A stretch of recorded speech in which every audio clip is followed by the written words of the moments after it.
Guten Morgen, es ist der 22. Dezember und wir sind auf dem Weg zum Tierarzt, 2 Tage vor Weihnachten. Monty hat sich nämlich vorgestern Abend die Kralle gebrochen, weil er mit einem anderen Hund ganz doll am Toben und am Spielen war. Und wir waren dann gestern Abend beim Tierarzt, um das ja einfach mal anschauen zu lassen. Und er meinte, nee, okay, er muss den Hund in Vollnarkose setzen und ihm die Kralle ziehen. Und es wird wohl richtig krass bluten und wir leiden mit dem Hund und es fühlt sich irgendwie so für mich schmerztechnisch so an, als würde man mir jetzt meinen Nagel irgendwie rausziehen. Und ist nicht so meins, aber ich glaube, wir fühlen das mehr als der Hund und der wird am Ende mit Schmerzmedikamenten ein bisschen zugeballert und dann kriegen wir das zusammen bestimmt ganz gut hin. Bevor es für Monty gefühlt auf die Schlachtbank ging, haben wir noch die letzten Meter zum Tierarzt gemeinsam bestritten und dann den Hund auf die Waage gestellt. Nicht nur die Kralle fehlt, der arme Hund ist jetzt auch noch auf Diät.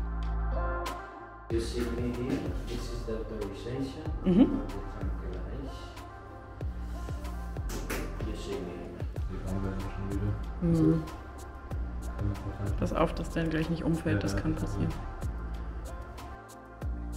Ihr seht es selbst, Monty wusste nicht, wie ihm geschah, da wurde er auf einmal ganz müde. Die kleine OP ging dann aber auch wirklich ratzfatz und der Hund war schon ein paar Stunden später wieder bei bester Laune.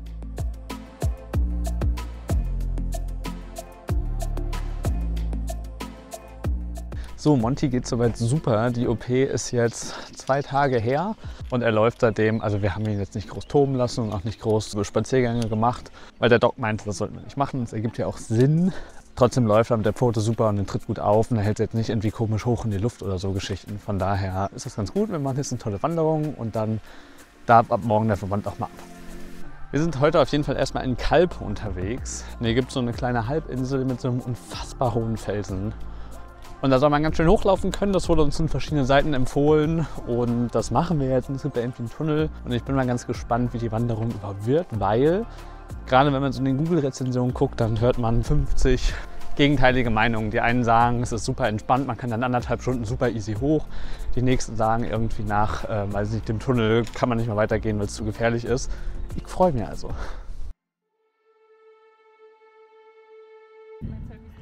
Wenn man mit seiner Familie an Weihnachten unterwegs ist. Ja, sieht das so aus. It's me, Super Mario. I'm taking over this channel today. Und ich kann das auch auf Deutsch, aber ich bin eine richtige Lisa, deswegen mache ich es auf Englisch. Damit habt ihr auch meine Schwester einmal kennengelernt. Sie heißt in Wirklichkeit nicht Lisa und ist ein bisschen verrückt, aber im Grunde ganz solide. Diese 2 Möwen haben uns auf jeden Fall ausgelacht. Gemeinsam erklommen wir also für die nächsten Minuten mit meiner Schwester und meiner Mama den Felsenberg von Kalpe. Die Wege hier sind perfekt ausgebaut für Massentourismus. Je höher wir kamen, desto mehr Menschen wurden es nämlich auch. Monty machte das aber gar nichts aus. Der war nur froh, endlich wieder laufen zu können.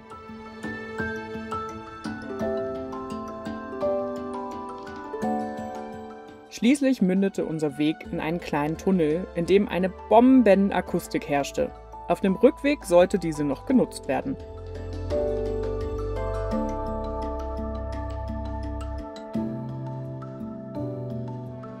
Nachdem uns ein Schild riet, hier ganz dringend nicht weiterzugehen und Anton und ich das gepflegt ignorierten, ließen wir meine Mama und Schwester kurz in der Sonne zurück.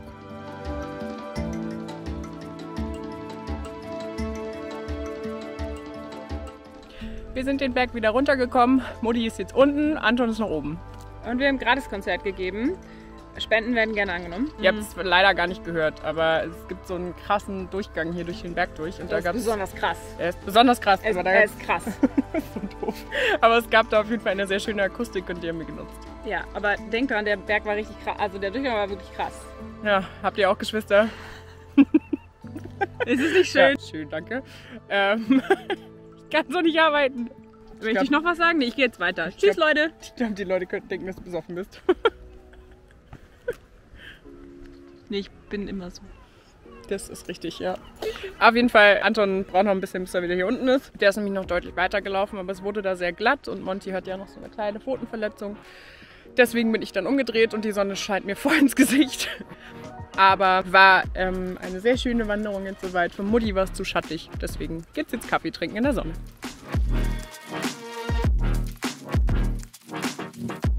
Ein paar Tage später waren die Weihnachtstage auch vorbei und wir fuhren für unseren Start ins neue Jahr weiter Richtung Süden. Punkt 1 auf unserer To-Do-Liste nach den Feiertagen war erstmal die kiloweise frische Wäsche wieder zu verstauen. Ansonsten genossen wir es, einmal wieder Zeit am Meer zu haben und verarzteten noch den Hund. Monty geht's langsam wieder gut. Also eigentlich ging es ihm von Sekunde 1 an gut. Kralle ab und damit konnte man auch wieder rumrennen und Spaß haben. Aber einmal am Tag kriegt er jetzt noch Creme drauf. Und die muss gerade einziehen. Deswegen sitzt Anton daneben und chillt am Laptop, während Monty hier liegt und sich nicht bewegen darf, damit die blöde Creme einzieht. Findet er so mittelmäßig.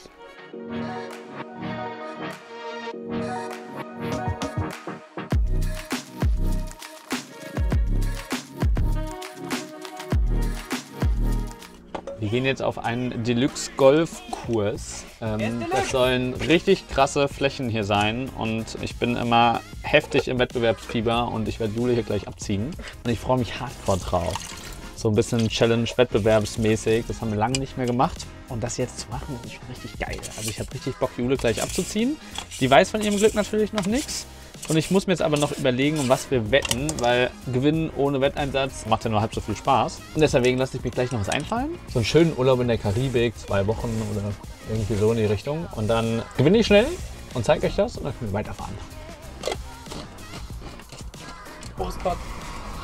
Einmal auf dem Platz sah es für Anton gar nicht so gut aus. Und nein, das hier ist kein Peace-Zeichen, sondern der Beweis, dass ich meinen Ball mit 2 Schlägen im Loch versenkte. Grundlegend soll Minigolf ja zum Spaß sein, aber bei uns wird das oft bitterer Ernst und ein wahrer Krimi. So hat sich auch mancher Schlag angefühlt. Wie ist das bei euch und euren Partnern? Gönnt ihr dem anderen den Sieg oder seid ihr eher schlechte Verlierer? Schreibt es uns mal in die Kommentare. Also bisher sieht es gar nicht so gut für mich aus, aber wir haben auch erst 6 von 18. Also ich würde sagen, ich bin jetzt ganz gut eingespielt und jetzt kann es richtig losgehen. Und was man aber auch dazu sagen muss, also die Bahnen hier sind super schön angelegt, aber unfassbar uneben. Also wenn du dir hier irgendwie eine Linie zurechtlegst, die du astrein spielst, dann sagt halt die Bahn so, nee, sehe ich nicht, ich bin uneben und der Ball geht ins Aus. Laut Antons Theorie könnt ihr euch auch bei diesem Schlag denken, wer schuld daran war, dass es kein Hole-in-One wurde. Immerhin hatte er beim zweiten Schlag mehr Glück, machte mir aber auch nochmal direkt Druck, dass ich jetzt am Zug wäre. Ganz YouTube Deutschland guckt zu.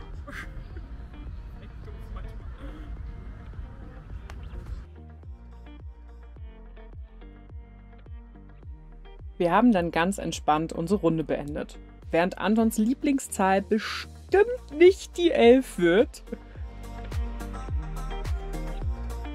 war die 16 doch umso besser. So konnte er am Ende auch mit 4 Punkten das Spiel für sich entscheiden. Verdammte Kacke. Spiel ist vorbei. Pech im Spiel, Glück in der Liebe.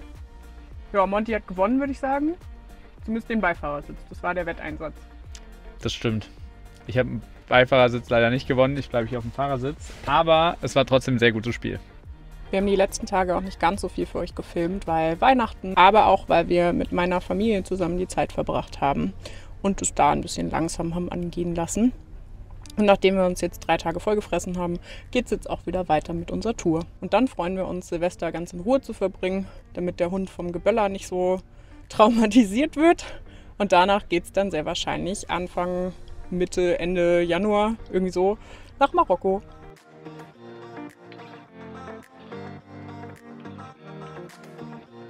Zuerst fuhren wir aber mal wieder an den Strand. Auch unser Hund fühlt sich im Sand immer pudelwohl und wir lieben einfach, die Wellen rauschen zu hören.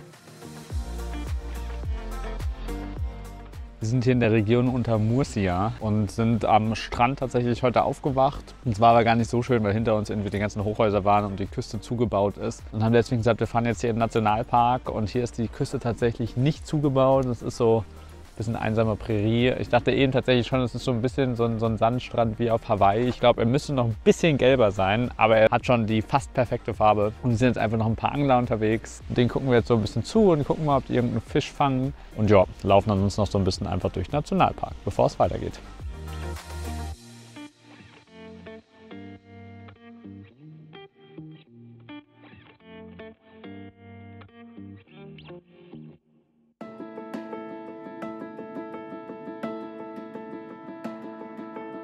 zweiter Tagesstopp. Irgendwie ist heute alles grau und diesig und es schlägt sich auch auf unser Gemüt. Es ist einfach, wir sind so beide so ein bisschen müde. Aber auf jeden Fall zweiter Stopp.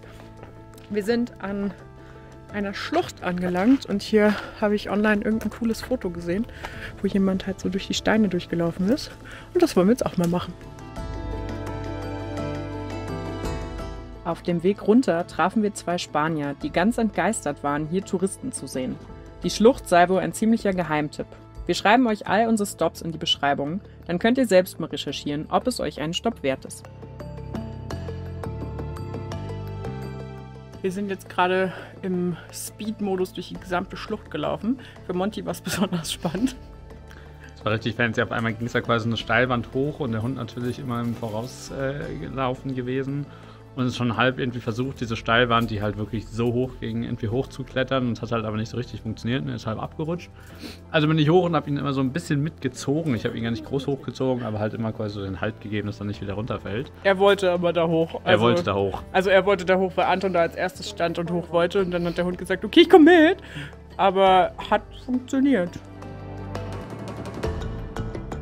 Nach unserem riskanten Klettermanöver ging es zurück zum Auto und auf den Weg zu einem sehr besonderen Nachtplatz. Google Maps behauptete, die Strecke würde 15 Minuten dauern. Das kann auch sein, wenn man hier 90 km/h fahren könnte. Dank waghalsiger Schlaglöcher brauchten wir aber fast eine ganze Stunde. Gelohnt hat es sich allemal. Vor allem den nächtlichen Sternenhimmel möchte ich nicht mehr missen.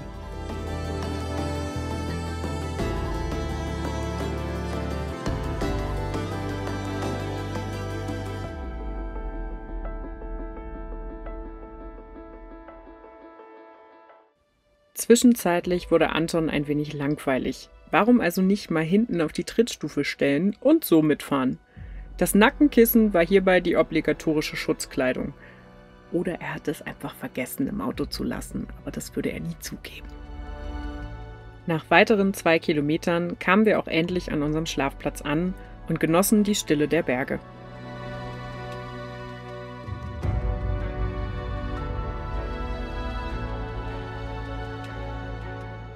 In Andalusien gibt es die Straße der weißen Dörfer, die so durch den ganzen Distrikt führt und durch sehr viele weiße Dörfer.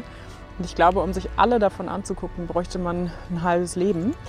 Aber wir haben jetzt unser erstes, wo wir jetzt mal durchlaufen und es sieht wirklich sehr schön aus. Also diese weißen Häuser und wirklich ausschließlich weißen Häuser, die es hier so gibt.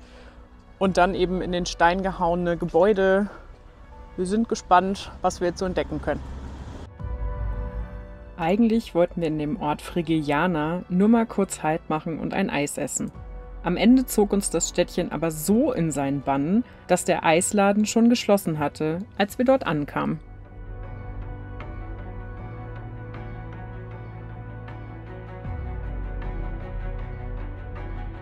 Immerhin kam Monty zwischendurch mit eiskaltem Quellwasser auf seine Kosten.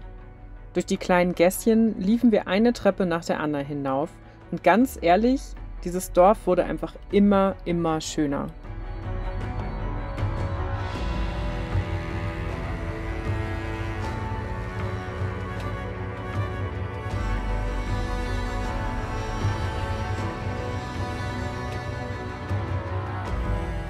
Wir konnten es uns nicht nehmen lassen, eine kleine Fotosession einzulegen, bevor wir dann so langsam wieder Richtung unseres rollenden Zuhauses liefen.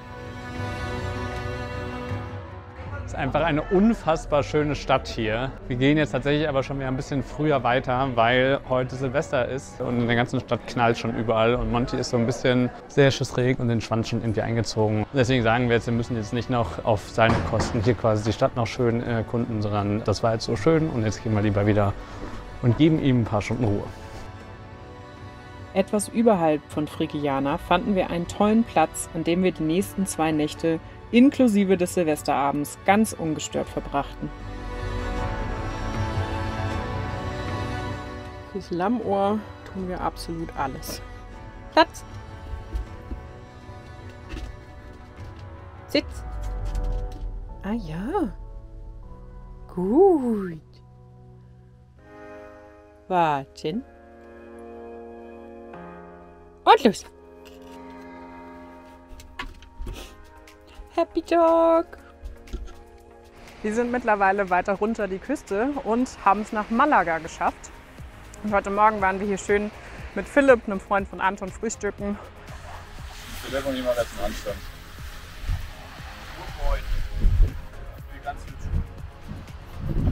Ihr seht ihn hier gerade auch Handstand machen. Er hat nämlich Anton gezeigt, wie gut das funktionieren kann. Und dann hat Anton versucht, es nachzumachen und hat es ganz solide hingekriegt.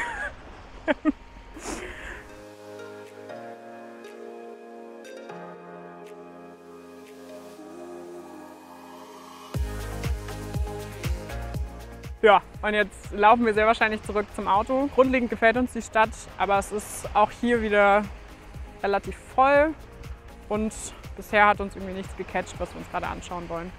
Aber so am Meer zu sein, ist auf jeden Fall schön und dann geht es nochmal weiter. Übrigens verlinken wir euch hier gerne noch Philipps Instagram-Kanal. Philipp macht nämlich leidenschaftlich Poetry Slam und falls ihr da Bock drauf habt, schaut doch gerne mal rein. Damit kommt auch dieses Video zum Ende.